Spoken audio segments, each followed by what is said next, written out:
As dads, some days we feel like we have all the answers, and some days we feel like we don't have a clue. If that describes you, you're at the right place. This is the All Pro Dad Podcast. Welcome to the All Pro Dad Podcast, where each episode we dive into just one question. We talk about what we've gotten right and what we've gotten wrong. We explore what the experts say and leave you with just one small but powerful pro move. I'm Ted Lowe, and I'm joined today by Buck Buchanan and BJ Foster. How you doing, guys? Hello, hello. And between the three of us, we have kids in almost all ages and stages. Yeah. Buck, Yes. What is our question of the week? Question for this episode, there, Teddy boy, is what are Dad's biggest fears? Dad's biggest fears. Ooh, this is a deep one. Did you know that a lot of people are afraid of clowns? I'm actually not one of them. I'm not afraid of clowns. I'm one of them. You are? Yeah. But people are more afraid of clowns than, I have a list here. Research shows that more people are afraid of clowns than they are of climate change, economic collapse, terrorism, and even death. Clowns. I don't So think you're I'd go, afraid of clowns? I wouldn't go that far. But you're afraid of them. I think I'm creeped out by them. Yeah. They come along and I'm like, What's your angle, guy? Something's going to happen. You're going to do something. Yeah. Yeah.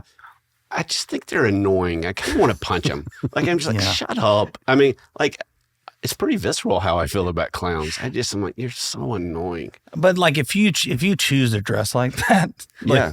I don't know. You probably do need a swift kick in the face. What if we have a clown listening, though? This was unkind. I'm very sorry. If the rodeo, I didn't mean you it. have real purpose at the rodeo. Yeah. Clowns save people. Oh, true. Well, rodeo clowns, I feel like, are different than like your Yeah. So like there's circus class. clowns. There's class of clowns that you're. Yeah. Or that you're a okay clown with. shows a birthday party or something. You go, Yeah. clown. You're taking the pressure off me as a dad. Yeah. Well, we're sorry, clowns. Yeah. Sorry, clowns. Very sorry, clowns. It's just we could get canceled over clowns. Okay. Guys, should we have a moment for clowns? Okay. Yeah. No. It's feeling like we are. I'm sorry. Well, my version of clowns of fears is spiders. Like, I don't do them, especially when we moved to Florida. Oh man, they just like. There's one that looks like a brown recluse, but they keep telling me it's not a brown recluse, and I keep saying like, "Okay, you're lying to me." I love that. Okay, BJ, do you have a version of that? Probably heights. Like I'm afraid of. I don't even know if it's heights because I kind of like being high and looking down. I think I'm just afraid of falling. Yeah. Like, I don't Or wanna like fall. being up high with no boundaries. Yeah. You know, like at the edge of an edge. building or something. A friend of mine described it that way. I'm afraid of edges, but I wouldn't be afraid of an edge that was like the sidewalk edge. Like but I'm afraid of an edge that has a 10,000 foot drop off. That would freak me out. Or 500. like the guys that like parkour dudes that put videos online and they're like doing parkour on top of the Empire State Building or something like that. Then they're dying. Messes me then up. you find out that one of them died. Yeah. Really? Oh yeah, all the time. Selfie deaths. It's a real thing. Yeah. Yeah. Crazy. Okay. Well, My fear is a little less, I don't know, as a speaker, because I speak at different marriage retreats and different things. And I've got a fear of two things. One, forgetting to turn the mic pack on and my pants being unzipped. And I will check it 74 times and I will say to myself, you've just checked it. Don't check it again. And then I'll check it again. So I have a fear of that and have dreams about just sitting on the front row somewhere and somebody going, Ted, come on up. And then not being, no. so I've got a fear of making a fool You of got a myself. Winnie the Pooh situation going on where you don't have pants. Like it's just he just says Winnie the Pooh. Just a where is shirt. he going with this? just a shirt. Just a shirt. How does he pull that off, him and Donald Duck? Okay. And we will transition into our question of the day is what are Dad's fears? The reason our fears are a really big deal is it impacts how we feel about ourselves. It impacts how we're present with our kids. It impacts how we respond to them. It impacts what we're teaching them about themselves and even about us. It guides us in a huge way. And for most people, I think, maybe listening, they've never even thought about their fears or tried to wrap their head around that because nobody teaches us to do that, right? In school, no one says, hey, what do you afraid of.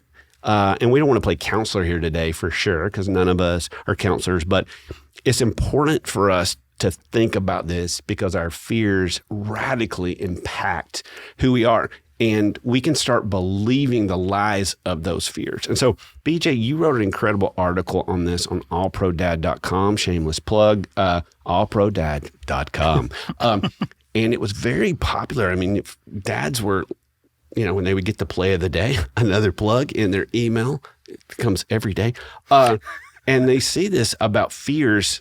Guys really resonated with this. And you've done some research on this that's powerful because it's unearthed some common fears of men, which is so huge, in and of itself.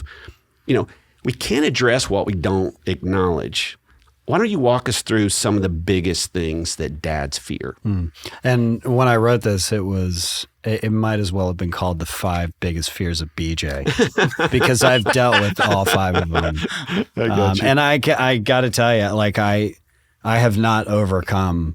There are some of them I think I've made progress on, but number 1 would be the fear of failing.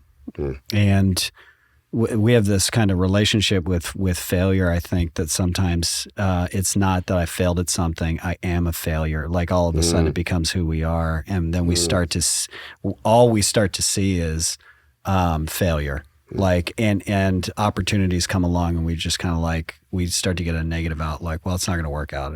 Is that because like as guys, we tend to wrap ourselves up in what we do? Or like is it like failure in career or is it failure in general? It could be either one, but I think you're very much onto something. I'm glad you said that. Yeah, absolutely. Because we see ourselves in what we do. It's a very important to accomplish things. And I think there are those kind of incredible people that like failure offers an opportunity to learn and grow. And the people that are the most successful are the most, I would say even a better word would be healthy maybe.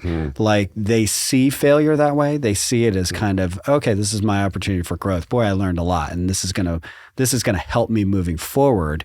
Unfortunately, you get a lot of people who, and I'm kind of one of them. It's like I'd start a job and I'd go, when they find out I don't know what I'm doing, when I start failing, they're gonna get rid of me. It's almost like failure is a foregone conclusion. Right. It's not gonna Imposter syndrome. Right. Yeah. That's good, BJ. And I think one of the themes across the board as we've done these episodes is we want to affirm our kids' character versus their actions. Yeah.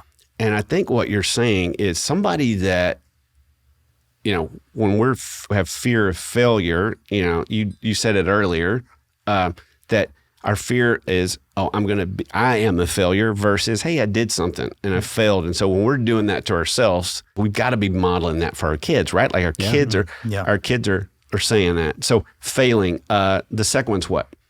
The second one is being incompetent. Like we all want to feel like we've got what it takes. And so if we come across like we don't know what we're doing or we can't do it, that is a profound effect on our psyche. And I think a lot of times that's where imposter syndrome comes in. We start to pretend like we know. Like it's not okay to just kind of go, yeah, I don't know. And then it affects our relationship with our kids because our kids will ask us questions. We pretend like we know. And it's not the right answer, and then we lose credibility with them. Instead of just feeling the freedom to go, I don't know how to do that. Like I had this terrible opinion about myself because I felt like other guys knew how to fix houses and knew how to fix stuff like that, and or cars, and I knew nothing. One of our guy who wrote for All Pro Dad for a while, Ryan Sanders, his dad is a mechanic. And he knows nothing about cars. And I'm like, you didn't ask your dad any questions about it? He goes, no, I don't know anything about cars and I don't care to. And I was like, how freeing. It was so amazing to hear that from him because I've always had this insecurity of people finding out that I didn't know how to do the man things. Okay, number 3, BJ, is what? Being weak or being even perceived as weak. Brené Brown talks about this. Like, what's the one thing that men can't be perceived as. It's weak. I remember as a kid, I used to run. I used to just not want to get in any fight, like any physical altercation. I always wanted to run from. And it wasn't that I was fearful of getting hurt. I didn't have a problem with that. I've taken a lot of fists to the face. I've taken a lot of hits to the head. That doesn't bother me. The thing that I was afraid of more than anything was that I would either find out that I was weaker than another person, or that I'd be perceived as weaker by other people. And that kind of persisted on. So for you, it was weak physically.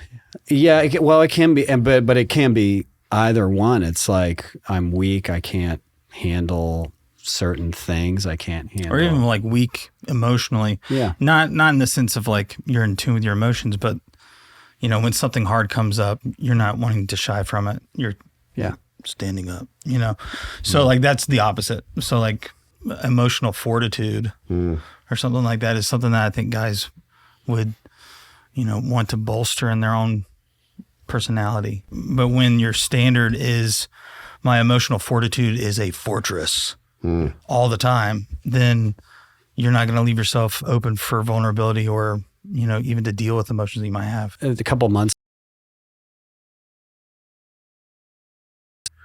And I'm like, I don't get that because I cry. Well, I do cry all the time. But what I realized was every time I cried, I hid it. I still do that. I still hide or I shove it down because I feel like it comes across weak. It's or this a chink in the armor kind of thing. I can't show this kind of emotion. Right. And isn't it ironic? Like you'll hear women and wives all the time say, I think a man's brave when he cries. Like I love to see a man cry. Like I've never understood that because guys that's so counterintuitive, right? We feel weak in that moment. Of course, I'm the crybaby at our house. My wife, she just had to get used to it. I mean, she's the man in the relationship sometimes. Like, she'll be, Ted, come on. Listen, you have no idea. Are you crying right now? Yeah, leave me alone. Yeah. It's a Publix commercial. Okay. But there's so much meaning behind it. All right. Number 4. Being irrelevant. I mean, we all want our lives to mean something. We all want to make an impact. We want to make a mark on things. And when we feel like, or particularly, we hear in the comments section, or we read in the comments section in All Pro Dad all the time, my wife doesn't listen to me, my kids don't listen to me. And you can just feel when that happens, we have this tendency to just fade. We just, and where we were created to have a voice in this world, and that voice has a purpose to it, to make an impact. And if we're irrelevant, then that voice is just meaningless. It's like a mist. It just kind of disappears. So what dads are saying, I just want to follow up with you on that. So what are dads saying? I feel irrelevant because my kids don't listen to me. And you go, for some dads, they just fade into the background. They go, fine, you guys do whatever. Yeah. I think my tendency when I feel like that's happening, I power up. Yeah. Oh, oh no, I'm going to bust out some old school parenting on you. I tell you what's about to happen in this house. I tell you what's going to happen. I tell you let me tell you how this is about to go. And so that's what I do. I power up when I feel irrelevant. What happens when we just fade in the background when we're feeling irrelevant as dads? What does that do? We disengage. We disengage. And when you disengage, you're not going to have any influence. You're just going to fade out. You're going to fade out. Like a song, at the end of a song, fading out, you don't hear the song anymore. And so that our kids need to hear that music. Well, whether we feel like it's making an impact or not, we still need to play the song. We still need to engage. There's a song that says fear is a liar. And I think that's so true with this. The fears are a liar, and the fear that you're irrelevant may be one of the biggest lies, because you're never irrelevant as a dad. They may not be giving you any nonverbals or verbals or anything back. You're going, I don't matter. They're not listening to me. They're listening. You are relevant. Dads, right now, if you're not feeling relevant, I promise that you are. And the final one is looking foolish. Tell me how that's a little bit different than looking like a clown. looking. like a clown. Good Looking like a callback. clown. Right? A little Good callback there. You're creeping everybody Yeah.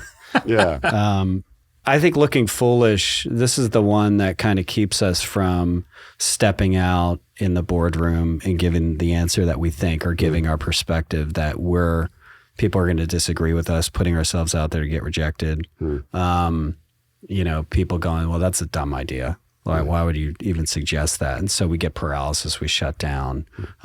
We stay quiet. We try to hide. We try to stay below the radar because we're afraid that if we put ourselves out there, and maybe it's even just kind of, again, that imposter syndrome. If we put ourselves out there, people are going to see the real us and they're going to reject it. I think about dads have a hard time finding words that are encouraging for their kids, that they like, oh, I'd like to say something that's going to matter to them, but I don't know how to do that. I don't know how to phrase that. And so if I do, I'm going to look foolish. Yeah. And I ache for that dad because, we're always wanting to encourage dads to affirm their kids. And that's why we're like, take a Post-it note and leave it for them. Like something small like that. But I think there's a lot of dads that can probably resonate that to go, man, I'm not as verbal as mom, or I'm not as verbal as I know I need to be. And I don't even know how to do that. I just want to encourage them to say, hey, it can be small things. Yeah. And also, like, if you're a dad that you say or you feel like you're not good with words, your kids know that. Right. And so, like, even the simplest phrase from you is impactful. And so, but just making sure it's from the heart.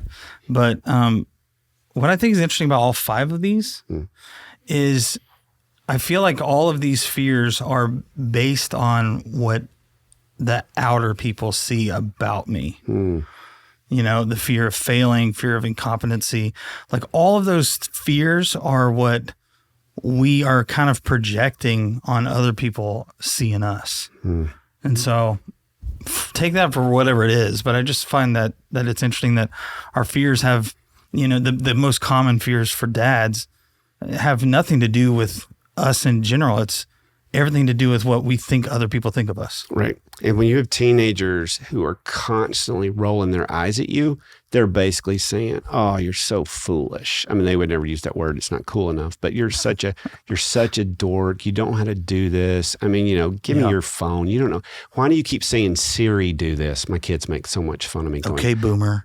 Yeah. Oh, listen.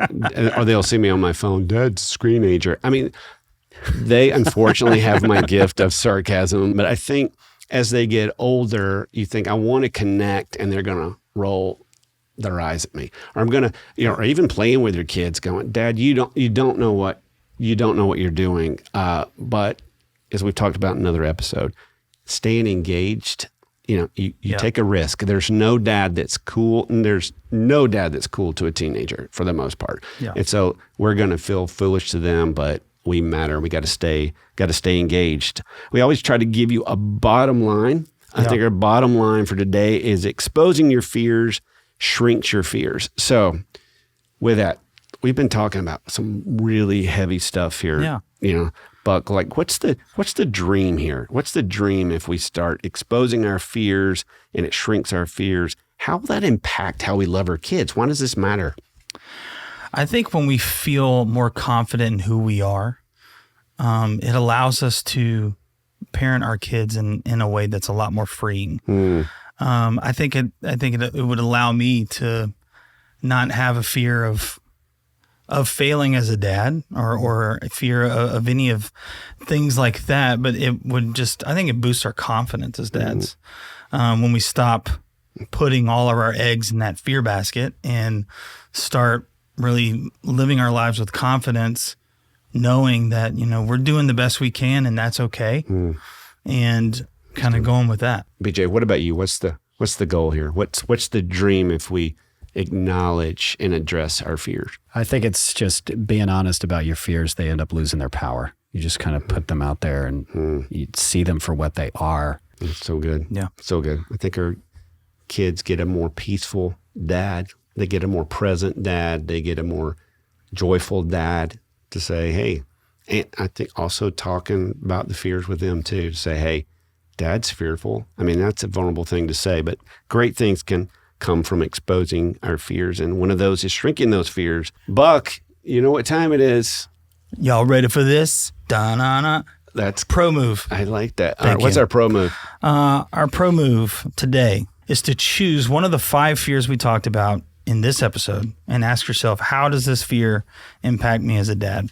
So just a reminder real quick, those 5 fears are fear of failing, fear of being incompetent, fear of being weak, or perceived as weak, fear of being irrelevant, and fear of looking foolish. And if you need another reminder, as always, you can find these 5 things in our show notes at allprodad.com/podcast. Awesome. And another thing to add to it, I think exposing your fears, putting them out there, get alone so you don't think it's too weird, but just speak out loud what that fear is.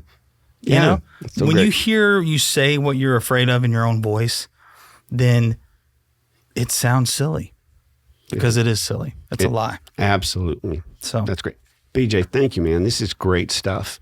Yeah. This is great stuff. And I know some folks are on a run or driving to work. They go, whoa, this was kind of heavy. But I think most guys resonate, and I think it's going to matter. And we always hope that this podcast matters to you as a dad.